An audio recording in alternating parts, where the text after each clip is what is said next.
las 9:40 de la mañana aquí en conexión por TVV Network y éxito 107.1 FM en Miami por HD2. Leo lo siguiente: la Casa Blanca pidió el pasado viernes a la Corte Suprema que levante la prohibición impuesta por un juez federal de deportar inmigrantes bajo la ley del extranjero amigo, anteriormente solo invocada en tiempos de guerra. La solicitud es uno de los ejemplos más flagrantes de los intentos sin precedentes del presidente Trump de aumentar el poder presidencial desde que regresó a la Casa Blanca en enero. ¿Qué implica esta solicitud? ¿Terminará la Corte Suprema inclinándose del lado del presidente Trump? Vamos a consultar con un experto. El doctor Frank Quintero Jr. es abogado penalista en las Cortes Federal y Estatal aquí en Miami. Frank, muy buenos días. Muchísimas gracias por atendernos en esta mañana. Gracias, César, por la invitación. ¿En qué va a terminar esto? ¿Cómo va a proceder la Corte Suprema ante una solicitud tan particular como la que ha hecho la Casa Blanca? Bueno, eso vamos a tener que ver, pero si la Corte Suprema sigue la ley, la administración se está agarrando el poder de un presidente bajo el artículo número 2 de la Constitución, que sí, el presidente tiene o mejor dicho, cierto poder bajo ese artículo.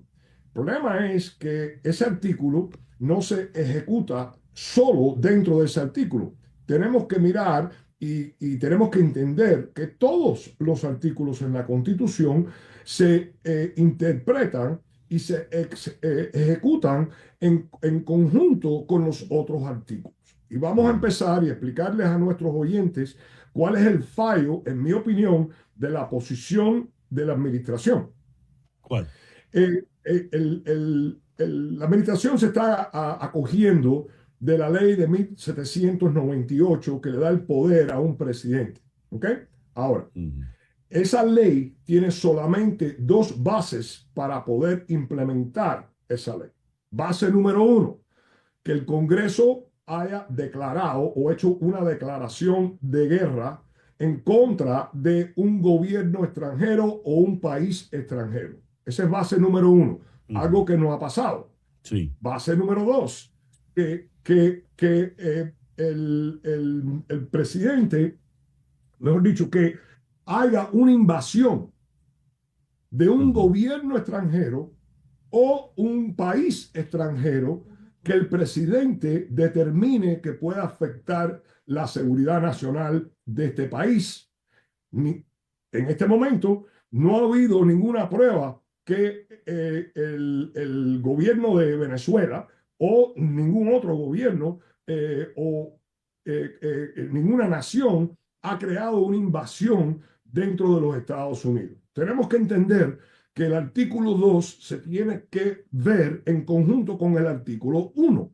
El artículo 1 le da al Congreso el poder exclusivo de hacer una declaración de guerra contra o un país, o un gobierno, o un grupo de personas, ¿me entienden? Algo que no ha pasado. Y ese es el fallo que, en mi opinión, va a tener el presidente delante de la Corte Suprema, si la Corte Suprema hace lo que han dicho que la gran mayoría de los conservadores en la Corte han dicho, que es mirar e interpretar la Constitución en las propias palabras de la Constitución.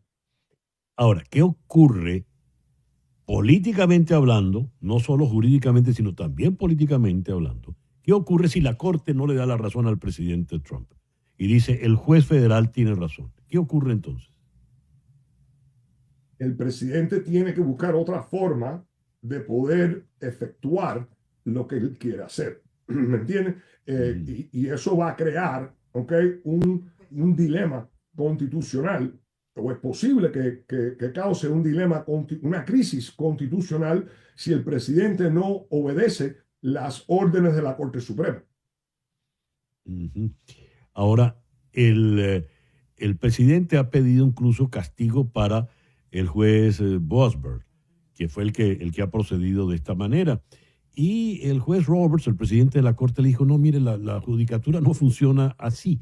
Aquí estamos entrando ya en otro problema, ¿no es así, Frank? Estoy de acuerdo, César. Esta administración está creando crisis constitucionales constantemente. Yo Mm, llevo 42 años practicando leyes en los Estados Unidos. La gran parte de la práctica mía es ley federal. Nunca he visto el caos y las crisis que estamos viendo en este momento. Cuando empezamos a atacar a los jueces para sacarlos de su posición simplemente porque uno no está de acuerdo con la decisión del juez, estamos ya entrando en un área muy peligroso en relación a las instituciones democráticas que han permitido que este mm, país sea un país libre y un país donde todo el mundo puede echar para adelante a través de los últimos 250 años. ujú. Y en mi opinión, esto es simplemente otro paso de Trump y el grupo de Trump para crear una dictadura. Estamos caminando unos pasos bien graves. Yo no puedo, si un juez me da una orden, yo no puedo ignorar esa orden o no seguirla. Sí puedo apelarla y si Claro, el juez está equivocada, la Corte de Apelación me va a dar la razón. Ya la Corte de Apelación ha afirmado la decisión del juez Bosberg y le negó la apelación al Departamento de Justicia. Pero ellos siguen y eventualmente se pueden buscar una corte que decida a favor de ellos en alguna parte de los Estados Unidos. Eventualmente el caso va a llegar a la Corte Suprema ya. y vamos a ver si esta Corte Suprema va a ser lo que han dicho hasta ahora, que son textuales, que son Ujú, jueces que miran el texto de la Constitución, porque si hacen eso, Trump pierde. ya. Frank, muchas gracias por estos minutos en la mañana de hoy. De nada, gracias por la invitación. Frank Quintero Jr. es abogado penalista a nivel federal y estatal aquí en la ciudad de Miami. Una pausa y ya regresamos en conexión.